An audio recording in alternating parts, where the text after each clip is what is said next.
ನಮಸ್ತೆ. ಶ್ರೀ ಯೂಟ್ಯೂಬ್ ಚಾನಲ್ಗೆ ಸ್ವಾಗತ. ತುಂಬ ಹಲಸಿನ ಹಣ್ಣು ಅಥವಾ ಬಕ್ಕೆ ಹಣ್ಣು ಇದ್ದಾಗ ನಾವು ಏನಾದರೂ ಒಂದು ಮಾಡೋಣ ಅನಿಸುತ್ತೆ. ಹಾಗೆಯೇ ನಾನು ಏನು ಮಾಡಿದ್ದೀನಿ, ತುಂಬ ಈಸಿಯಾಗಿ ಯಾವ ರೀತಿ ಸ್ಟೋರ್ ಮಾಡ್ಬೋದು, ಅಂದರೆ ಬೇಯಿಸದೆ ಫ್ರಿಜ್ಜಲ್ಲಿಡದೆ ಯಾವ ರೀತಿ ಸ್ಟೋರ್ ಮಾಡೋದು ಅಂತ ನಾನು ಹೇಳ್ತೀನಿ.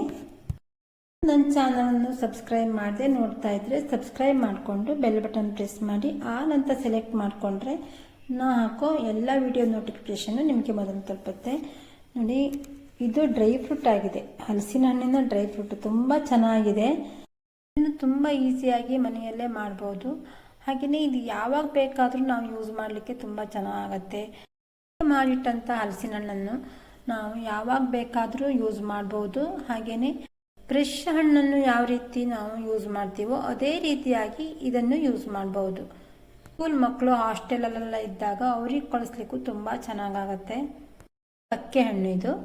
ಈ ರೀತಿಯಾಗಿ ನಾನು ಬೀಜವನ್ನೆಲ್ಲ ತೆಗೆದುಕೊಂಡು ಒಂದು ಕುಕ್ಕರ್ ಪಾತ್ರೆಯಲ್ಲಿ ಇಡ್ಲಿ ಥರ ಬೇಯಿಸ್ಕೊಂಡೆ. ಅಂದರೆ ಇಡ್ಲಿಯಲ್ಲಿ ಯಾವ ರೀತಿ ಇಡ್ತೀವೋ ಆ ರೀತಿಯಾಗಿ ನಾನು ಬೇಯಿಸ್ತೀನಿ. ಅದರಲ್ಲಿ ಒಂದು ವಿಷಲ್ ಆದ ನಂತರ ನೋಡಿ ಈ ರೀತಿಯಾಗಿದೆ.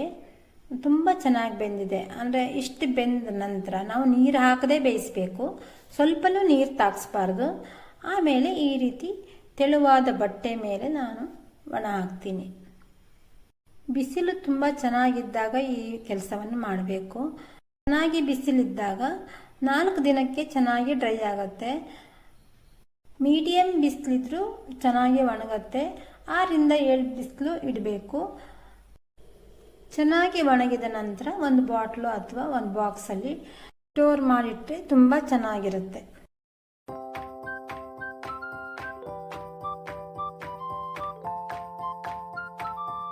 ವಿಡಿಯೋ ತುಂಬ ಉಪಯೋಗ ಆಗುತ್ತೆ ಅಂತ ಅಂದ್ಕೊಂಡಿದ್ದೀನಿ. ಯಾಕೆಂದರೆ ನನಗಂತೂ ತುಂಬ ಉಪಯೋಗ ಆಗಿದೆ ಇದರಿಂದ.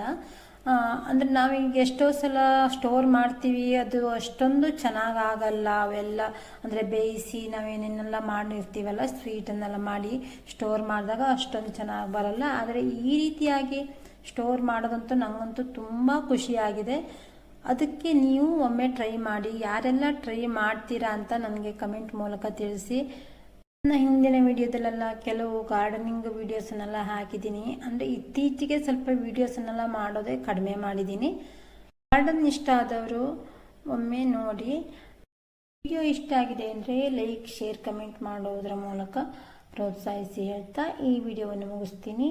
ಇನ್ನೊಂದು ಹೊಸ ವಿಡಿಯೋದೊಂದಿಗೆ ಬರ್ತೀನಿ. ಈವರೆಗೆ ವಿಡಿಯೋವನ್ನು ಪೂರ್ತಿಯಾಗಿ ನೋಡೋದಕ್ಕೆ ಧನ್ಯವಾದಗಳು.